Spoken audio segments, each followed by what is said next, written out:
welcome back to my channel. Today I'm going to do 3 creepy encounter stories, and despite the fact I'm home alone, so this should be fun. No, Darius is not joining us. He is busy. So, if you're ready, I'm just going to start. Okay, so the first story is called I'm 45 in August. This happened when I was 19. Listen to the hairs on the back of your neck. My girlfriend and I were months away from being parents for the first time, and we were both working jobs. I worked in retail as a key holder. She was working as an assistant manager at a place in the local strip mall. After my shift one day, I took the deposit bag, wrapped it up in my work clothes, put all of that in a bag, and I went to walk the 5 or so minutes to my girlfriend's work. Just before I got to the door of the mall, a man came up and asked me if I could help start his car. He needs to get to work, but he can't do it himself. Now, growing up, my family had cars like that, so I was like, damn air intake or whatever, and I said I'd help. We walked around the corner of the mall to where a car is sitting. That's the car I'm going to help start, I think to myself. Man, so you just need to get in and I'll drive you to my car I need help starting. Hairs on the back of my neck start to rise. I have ignored gut instincts before, and this is how I am with this GF at this time. With this girlfriend at this time. Okay, I'm sorry. I'm a little slow apparently. But this is a sensation that very clearly is telling me ignore these psychological warnings at your certain peril. I quickly explained to him I thought this was going to be a very quick thing and I have somewhere I need to be and I'm already late. I apologize and walk away from him into the mall and watch him leave in the car before going to my girlfriend's workplace. I tell her we are going to scrap our plans for dinner and make it home ASAP, dropping the deposit bag on the way. As we're crossing the parking lots to head to the bank in a roundabout way, we see the same dude who is in a hurry to get to work, slowly driving around a Target parking lot, just scoping people out. There is no doubt in my mind I would have certainly regretted getting into a car with the man that day. There's a good chance I wouldn't be able to type the story out today. And he gives a little reminder, if your gut instinct ever throws you some Spidey sense vibes, listen to your body. He was almost, in a sense, kidnapped. So let's go to the comments. One person said, and OP responds to this person a lot. I read a lot of these posts, and they usually feature women. Myself as a woman have a crap load of creepy encounters. It's important that men share their stories also. Where I live, men walk around with this macho mentality as if nothing like this could ever happen to them. Thank you for sharing your story, OP. It was super creepy. Glad you listened to your instincts. Stay safe, guys and girls. OP responds, guys that most would agree are larger/more imposing than I am have been mugged, assaulted, etc. Coming from an alcoholic household growing up, the hypervigilance is a blessing and a curse. This time, it saved me. The person who commented responds, I'm glad you are safe, and I'm also glad you are not in an abusive home anymore. Happy life to you. They continue, and it's more personal.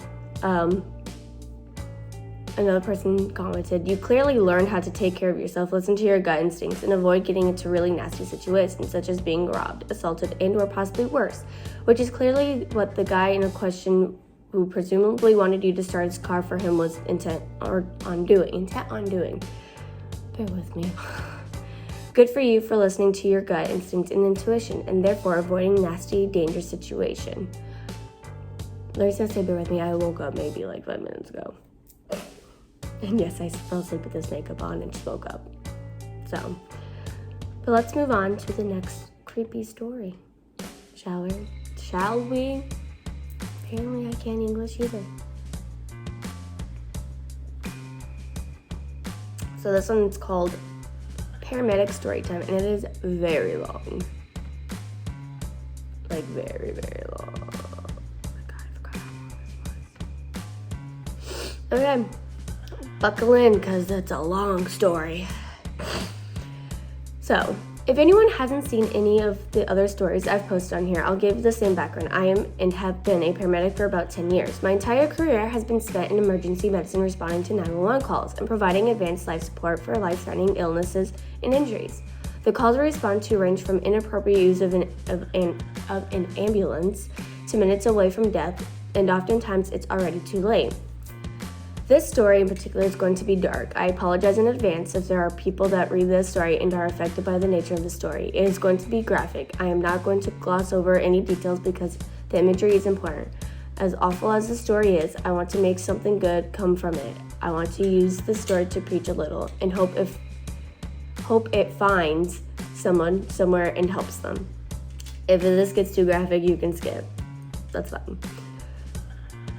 As stated above, this content may not be suitable for everyone, but again, I believe it to be important. It is going to be a long one, so set in, get comfortable, and get a blanket or something warm to wrap yourself in. He actually wrote that in.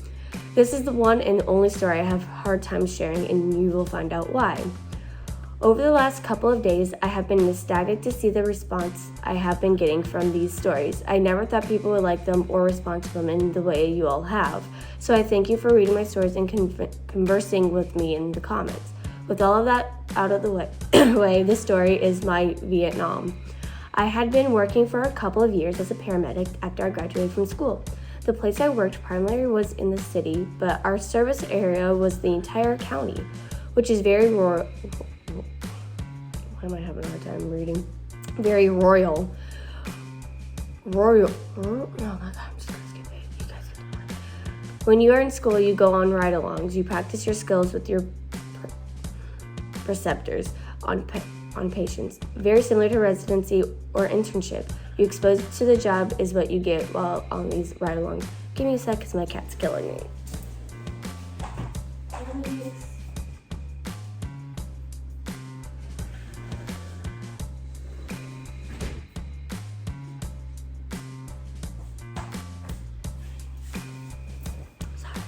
Let's continue. Sometimes you get seriously injured patients, and it's terrifying because you sometimes don't always know what to do. You're still learning, but you have your preceptor at your back to protect you from any fuck-ups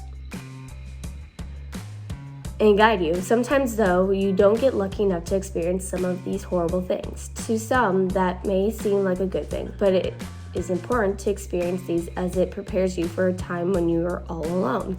There are a couple terms we use called white hood and black cloud. I think he meant white cloud and black cloud. White cloud refers to a person, either student or professional, who never gets the exciting serious calls. The calls always seem to come when you are just getting off shift or you left the area where the call came in. Now another ambulance takes it, and this white cloud can follow this person for any length of time. Black cloud is the opposite. When I was in school, I was a white cloud. I got a few... No, honey, go that way.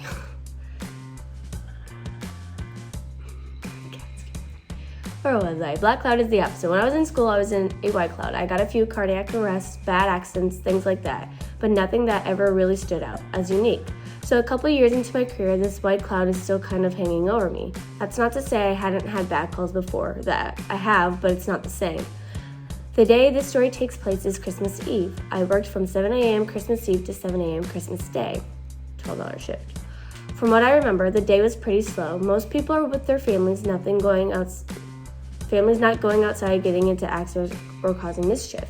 I was working with the charge medic at the time and a brand new EMT who was going through his FTO or field orientation process with us. A few of my coworkers had made a Christmas dinner that day, so we all had hot food to enjoy while we had to work and be away from our families. At our station, we had 2 ambulances there with 2 crews, myself, my partner, and our FTO, and the other crew. When night comes, if a call comes into our station, the 2 crews just rotate calls so that we get to sleep a little bit more. It was around 11 p.m. and I was sitting in the recliner watching TV. A call came into our station that required us to respond out to the county. One of the guys on the other crew, who was a friend of mine, was asleep in the recliner next to me, so I took the call. The call was initially for a woman who had fallen and hit her head, but was conscious and breathing. Due to the nature of the injury, we responded emergent.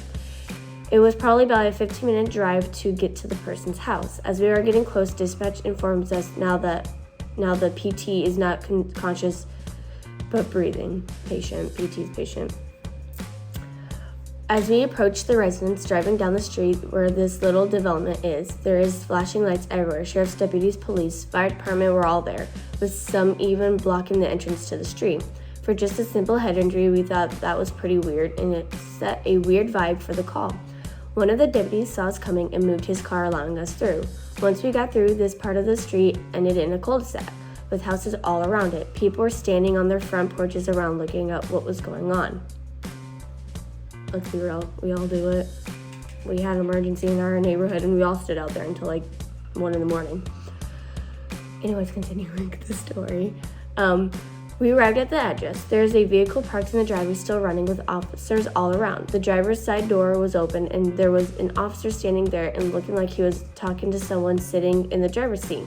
I walked up first with my partner and our EMT FTO behind me. As I approach the rear of the vehicle, I see there's definitely someone sitting inside. There's also a man middle-aged in plain clothes standing in front of the vehicles. His lower half lit up by the headlights. He has his hands in his pockets and he is looking rather intently at the person in the vehicle. I walk up to the officer and get a report from him. While the officer is telling me what is going on, I look at the person in the driver's seat. The person sitting in the driver's seat was a middle-aged woman, maybe mid-40s to 50s, sitting back with her head against the headrest, her arms hanging down by her side. I could visibly see her breathing, hear her moaning, but not talking. Her eyes are closed. There is a bit of blood running down from her head, past her cheeks and down to her chin. There is also a small stream of blood coming from her nose. The officer tells me that she was inside with the family when she came outside to get something from the car. The officer says that the woman's husband, and gestures to the man standing in front of the car, came out to check on her because she was out here for a while. When the husband saw his wife bleeding, he figured she must have fallen or hit her head or something, so he called 911. The officer tells me the woman has not been responding to him. I attempt to speak to the woman. She does not answer me, but continues to moan. I perform a sternum rub to cause painful stimuli and hope to get some sort of reaction. No reaction. I ask the husband if she has been drinking tonight or if she abuses any drugs that he knows of. He says that she has had a few glasses of wine but no drug use. At this point, I'm thinking she has a head injury and potentially a brain bleed because she is not responding appropriately. I stand where the officer was standing in the driver's side door. As I am performing my assistant, I can't see where the blood is coming from, so I figure she has a laceration or something in her hair that isn't visible. It's at this time that the officer comes up to me. He says, "We also found this in the driver's side door compartment." He produces a revolver. I look at the officer and look at the revolver. He looks at me and holds it out. I grab the revolver and flip out the cylinder, and at the same time thinking to myself, oh fuck. In the cylinder is one big brass casing with the primer indented, meaning a round has been fired. With this new information based on the bleeding, I assumed the PT had put the gun to her temple or something. The fact that she's still breathing and making noises leads me to assume that she missed or the bullet miraculously bounced off if she held it at a weird angle. Due to the potential for significant head trauma, I decided that we need to place cervical collar on the woman in case of spinal injury as well. I asked one of the firefighters to grab a collar out of our ambulance. I open the back door at the vehicle and get in behind the woman so I can hold her head stable while the fireman places the collar on. It's only when I do this that I see what really is going on.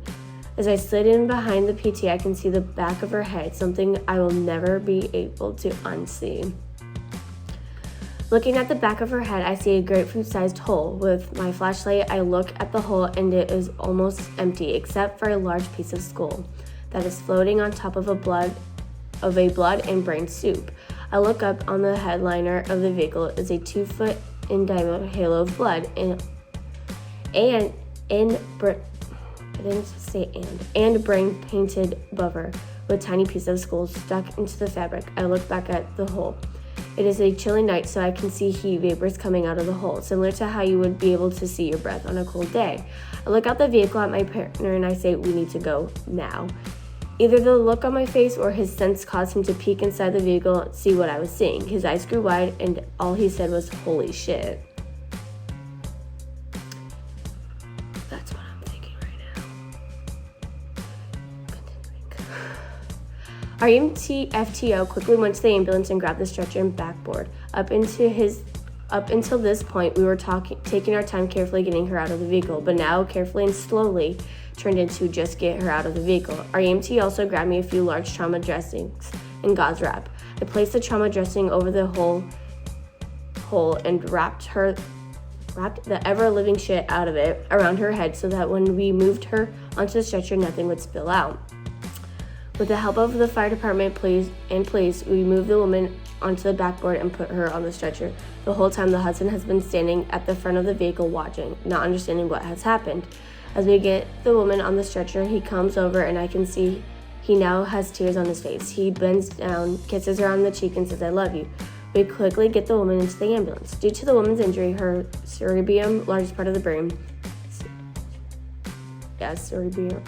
cerebrum, it's almost completely gone, meaning she has no motor function, no muscle tone, and no cognitive abilities. Her brain stem, however, is still intact.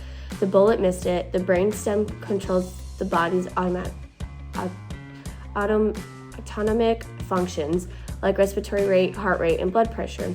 Due to this, when we moved the woman to the stretcher, her tongue fell against the back of her oral airway, causing a blockage. I knew immediately this was going to happen, so I had my partner set up the intubation supplies for me. In the ambulance, I placed I don't know how to say this word. I'm going to try. Placed the laryngoscope bladed device used in intubation into the patient's mouth to move her jaw and tongue forward, opening her airway. I see the hole in the roof of the woman's mouth. I slid the endotracheal tube through the woman's vocal cords into her trachea. This gives us a secured airway so we can ventilate the patient. Give me a second, because my cat wants back outside, because he's a pain in my ass.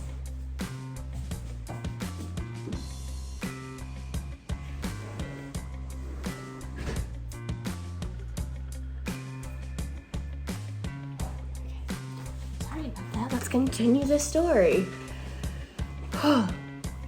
My partner uses an intraosseous needle to obtain vascular access, does the same thing as an IV, but it goes in the bone, and medication and fluids are absorbed by the bone marrow. I placed the PT on the cardiac monitor, checked her blood pressure and oxygen. At the time, I thought it was the strangest thing. Her blood pressure was actually good, her heart rate was normal, her oxygen was good, and her cardiac rhythm was normal. We start with transporting emergent to the hospital, and I give them a heads up activating the trauma team. After the call, we went back to the station to restock the ambulance and clean up. That's when I saw all of the bits of bone and blood in my pants and shirt. Luckily, the charge medic let me go home and take a shower and put on a new pair of clothes. After a change, I went back to work, and the rest of the shift was uneventful. I learned the next morning around 9 a.m. the family had decided to remove life support, and the woman passed away. For many years after the call, I didn't notice a change. I kept doing what I do best and never really thought I had been affected by it until I realized I was. A couple of years ago, I had a bad relationship that made me start thinking about myself and how I am. It was something that was also always there, but I never really thought anything about it. I just thought it was my personality and who I developed into as an adult. I realized how angry I always was. I was not a mean person, but very simple, stupid things would set me off, and I had a bad temper. I was very cynical of the world, still am. And what I thought was a stomach problem, I started thinking maybe it's anxiety. I decided that I want to figure out what caused me to be this way. I want to figure out why I think the way I do, why I act the way I do. So I decided to go see a psychologist. After many months visits, my psychologist, I don't know why I couldn't read that. My psychologist came up with the PTSD diagnosis. I hated it at the time. I hated being categorized as someone with PTSD. Didn't make sense. I can handle anything. Nothing bothers me, but during those visits, as we conversed, the one thing that kept coming up was the call. I didn't realize how much it actually affected me. How much of a wall that I built to shut everyone out and not see who I really am, to protect myself. The more I thought about it, the more I came to realize that it probably makes sense. The reason I tell the story the way I do, with the graphic details, because I think everyone needs to understand in its entirety how mental health not only affects a single person, but everyone around them. Like I said, I'm going to get preachy, so if you don't want to read past this, I understand, but I urge you to. This is something we talk about at work quite a lot. There are several coworkers on the ambulance even now that I talk with about this stuff. You might be wondering why it's this creepy encounter. Something tells... My question is, how did the husband... I'm going to stop here, but I'm going to continue reading in a second. How did the husband not realize there was a bullet that went off? Guns aren't silent, and there was no silence there. Especially for a revolver, you'd have to use a pillow. And based off me watching crime shows all the time, based off of how he described it, that was like direct contact, blow to the head. Anyways, let's get on to his preach. One of the, if not number one cause of death in first responders is suicide. If you're someone who has thought about or attempted suicide in the past, you need to know that taking your life doesn't affect only you. You may think it will be better this way, but I assure you, it will not. People often say how selfish suicide is, and it's true, because once you're gone, you have no idea the amount of lives have been impacted by you. If you don't think this is true or that no one will care, maybe you need to go back and reread my story, because I guarantee people care. I care. So find someone, anyone, to just talk to. Be honest, let them know how you are feeling. I know it's hard, it was for me, but it does get better. You just have to try. So, if anyone you know has or does struggle with mental health issues, reach out. Just be an ear. You don't have to try and solve the problem, but just listen. If you listen, you just may hear something that can help save someone's life. And if you struggle with mental health issues and think there's no one for you to talk to, you're wrong. It can be a professional, it can be the person you consider a close friend or a relative. If you feel like none of these options work for you or that you are considering doing something dangerous, go to your local emergency room, call 911, because that is what we are all here for. Police, fire, EMS, ER staff, people may not think of these people to call when you are having a mental emergency. But I can tell you firsthand that we deal with this a lot more than you think, and we are trained in how to deal with people in these situations. All of us, even if you don't know what to say, even if you even just make the call, it will get things started and hopefully you find the help you deserve. And then he lists the number. The number is for the National Suicide Hotline. It's, if you don't know, if you legitimately go on YouTube and put the Suicide Song by, what's his name? Because it's legitimately the suicide number, but if you need to know what it is 1-800-273-8255. You can repeat that as many times you want. You can call from anywhere, anytime. They are available for anyone in suicidal crisis or emotional distress. There's always someone to talk to. Thank you all very much for reading and the support you have shown to me in my stories. If you enjoyed this and want more, let me know. I'll try not to tell only the dark ones. I love you all. So yeah, I'm not going to even remotely read the comments because it's mainly all about suicidal thoughts.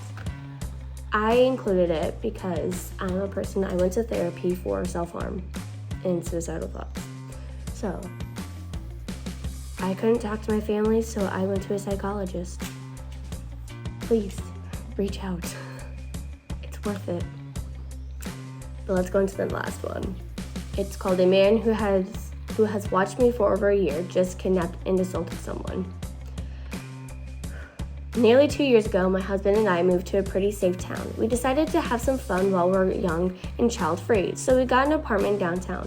It's super fun. It's on top of a shopping center with restaurants, boutiques, a theater, all kinds of stuff. We've had a blast living here and have always felt very safe. I like to go on walks. Since the area is so busy, I've always just walked here when I'm alone. I go on a walk about every other day, less in the winter. Anyway, for 2 years, I've seen this older man sitting in the shopping center. He always gave me a really bad feeling. So if I came upon him, I tried to divert my path, but I felt bad for judging. I said maybe I'm just paranoid. Maybe he's old and lonely and wants to be out around people. Well, the other night, there was a shooting in the shopping center. It was around 10 at night, and I never go out that late by myself, so I didn't even know about it until the next morning. It turns out that same older man had kidnapped a woman in the shopping center at gunpoint, assaulted her, and tried to drive away with her. Her husband drove after them and shot at the guy. She was rescued and he is in jail. He admitted to the police that he's been stalking that shopping center for victims. Watching the woman around there, I cannot tell you how many times in the past 2 years I have crossed paths with this man. How many times I felt guilty for feeling uncomfortable around him. How many times I was right in his path, an easy target. Always trust your gut. Always. There's an edit. Correction, the shooting was around 8. The lockdown was lifted and it was reported on at 10. My apologies. Either way, that's still creepy. One person commented, this is why my favorite murder ladies say, fuck politeness. Your gut feeling was right. Glad you are safe.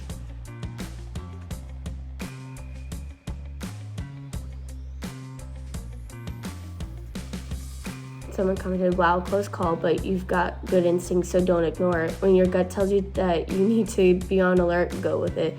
Don't feel badly for being aware of your surroundings, for assisting a strange situation, or rendering a verdict based on what you see/feel, because it can often save your life. Thank goodness you're okay and that the victim's husband was able to rescue his wife. Equally important, I'm glad to hear that this creep is now locked up for the time being and that there's legal documentation proving that he is a predator. Ladies and gentlemen, stay vigilant, stay safe, because you never know what can happen. Yeah, with it being almost kidnapped, in the state of Florida, like a few months ago, there was a big crackdown on sex trafficking, and there was a lot of people, like over 150 men, that were arrested for being a potential buyer. So yeah, I'm gonna end the video here. So if you enjoyed the video, please leave a like or a thumbs up. If you're not yet subscribed, please subscribe and turn on the bell notification. I'll see y'all in the next video.